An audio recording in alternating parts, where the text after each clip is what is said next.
Գուցե զարմանաք, բայց սեփական բիզնես սկսելը հնարավոր է շատ ավելի հեշտ լիներ, քան դուք պատկերացնում եք։ Բարև ձեզ եւ բարի գալուստ Փիսոն Podcast։ Ես ձեր հաղորդավար Փիսոն եմ։ Այսօր մենք խոսում ենք փոքր բիզնեսի առավելությունների, սկսելու համար անհրաժեշտ քայլերի եւ առաջին փուլերն անցնելու եղանակների մասին։ Կլսենք բիզնեսի փորձագետի եւ երկու ձեռնարկատերերի պատմությունները, որոնք արդեն իսկ անցել են այս ուղին։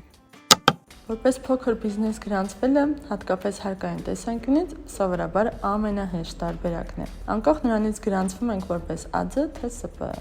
Հարկային ռեժիմները հիմնականում նույնն են։ Հայաստանում գոյություն ունեն պարզեցված հարկային ռեժիմներ փոքր եւ միջին բիզնեսների համար, ինչպես օրինակ միկրոձեռնարկատիրության եւ շրջանառության հարկի արտոնությունները։ Այս համակարգերն ապահովում են նվազեցված հարկեր եւ պարզեցված հաշվետվություններ։ Որպես անհատ ձեռնարկատերը գրանցվելը հաճախ ամենահեշտ տարբերակն է, ապա որևէ ինկուբացիոն ծրագրի մասնակցելը կարող է տրամադրել անփոխարինելի հմտություններ եւ գիտելիքներ։ Եվ վերջում մի վախեցեք փոքրից սկսել ու ժամանակի ընթացքում մեծանալ։ Կարող եմ պատմել Մարիի մասին, ով Արցախից է։ 20 թվականի պատերազմից հետո նա տեղափոխվել է Գորիս եւ իր ընտանիքը պահելու միջոց էր փնտրում։ Նա որոշեց սկսել նապաստակաբուծական բիզնես։ Գիտեմ, հիմա մտածում եք ինչ նապաստակներ, բայց ականջները սրեք ու լսեք։ Մարին միացավ բիզնես ինկուբատոր ծրագրին, դիմեց դրամաշնորհի եւ դարձավ ծրագրի մասնակից։ Ծրագրի դասընթացների շնորհիվ նա ձեռք բերեց կարևոր հմտություններ եւ ընդլայնեց իր բիզնեսը։ Մարիի պատմությունը վկայություն է տոկունության, հնարամտության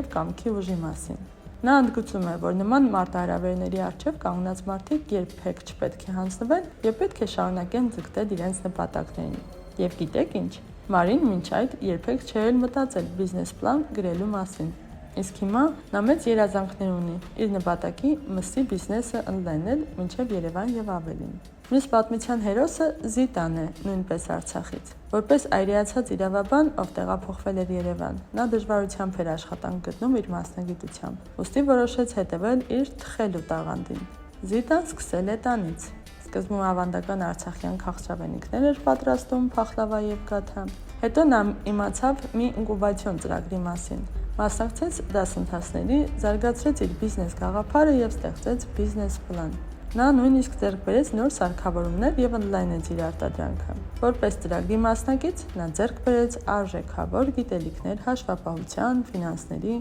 մարքեթինգի, բիզնեսի կառավարման եւ իրավունքի ոլորտներում։ Զիտան գնահատում է գիտելիքի եւ ներդրումների կարեւորությունը բիզնես սկսելիս։ Նա կոչ է անում ապագա ձեռնարկատերերին հետևել իր օրինակին եւ չվախենալ մարտահրավերներից։ Հավատացեք ինքներդ ձեզ, խորհուրդ է տալիս նա։ Մի վախեցեք, մի հուսահատվեք։